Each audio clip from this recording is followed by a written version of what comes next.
السلام علیکم۔ مضمون امین احسن اصلاحی کے دوسرے حصے کا تجزیہ کرتے ہیں۔ دعوت دین میں اخلاص و سچائی۔ امین احسن اصلاحی کی شخصیت کا بنیادی پہلو ان کا بے مثال اخلاص اور صداقت تھی۔ دین کی دعوت میں وہ جوش، حرارت اور صدق کے ساتھ بولتے تھے۔ ان کا ایک واقعہ کہ الیکشن تقریر میں ووٹ مانگنے کے بجائے ووٹرز کو ان کے فرائض یاد دلائے ان کی فکری خودداری اور سچائی کا آئینہ دار ہے۔ میں ووٹ مانگنے نہیں، آپ کا فرض بتانے آیا ہوں۔ یہ انداز اقامت دین کو سیاسی نعرے سے نکال کر اخلاقی ذمہ داری کی سطح پر لے جاتا ہے۔ فکری ارتقاء اور جماعت اسلامی سے نظریاتی فاصلہ۔ اصلاحی صاحب نے وقت گزرنے کے ساتھ جماعت اسلامی کی فکر سے فکری علیحدگی اختیار کی۔ اقامت دین، خلافت، حکومت کے بغیر جہاد، بیعت، امارات، یہ سب اصلاحات ان کی نظر میں لغویات تھیں۔ ان کے نزدیک علماء کا اصل کام ذہنی فکری انقلاب ہے، نہ کہ اقتدار کی سیاست۔ عقلی میں فکر، قرآن کی حاکمیت۔ امین احسن کا سب سے بڑا کارنامہ قرآن کریم کی فکری حاکمیت کا تصور ہے۔ قرآن ان کے نزدیک میزان ہے جس میں ہر رائے، ہر روایت، ہر فکر کو پرکھا جاتا ہے۔ ان کے ہاں قرآن خود اپنی تفسیر کرتا ہے۔ ترتیب و نظم کو نہ ماننے والا اس ایوان فکر میں داخل نہیں ہو سکتا۔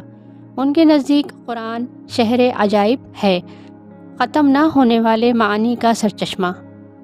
علماء کی تواضع مگر غیرت مند خودداری۔ اصلاحی صاحب کے اندر ایک انوکھا امتزاج تھا، دوستوں کے لیے نرمی و شفقت، حکمرانوں کے سامنے جرأت و بے نیازی۔ جب ایوب، بھٹو یا ضیاء نے مدد کی پیشکش کی تو وہ ہمیشہ دین و ضمیر کے سودے سے انکار کر گئے۔ میں ملت فروشوں پر لعنت بھیجتا رہا ہوں، خود کیسے بن جاؤں؟ روحانیت، تقویٰ اور زہد۔ اللہ تعالیٰ سے تعلق میں وہ بہت بلند تھے۔ بیت اللہ میں مکمل انہماک، سادہ زندگی، ذکر الہی سے تر زبان، دنیاوی لذتوں سے بے رغبتی۔ ثانی پہلو، محبت، رنج، تواضع۔ اگرچہ وہ سخت گیر تھے مگر دل میں محبت، خلوص اور رنج کی شدت رکھتے تھے۔ ایک شاگرد کو فجر سے پہلے پانی نکال کر دینا ان کی خاکساری کی علامت ہے۔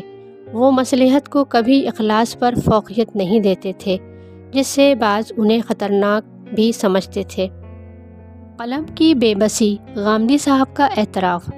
غامدی صاحب خود اس بات کا اعتراف کرتے ہیں کہ وہ امین احسن کی شخصیت کو مکمل طور پر بیان کرنے سے قاصر ہیں۔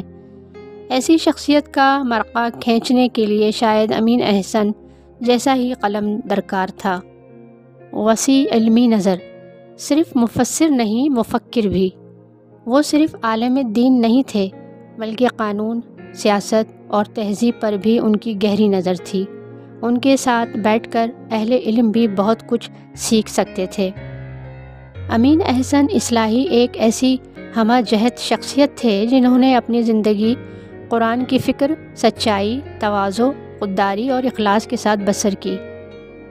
ان کی عقلی میں فکر آج بھی ایک دعوت ہے، ایک مینارہ ہے جو قرآن مرکز دین کی سچی تعبیر فراہم کرتا ہے۔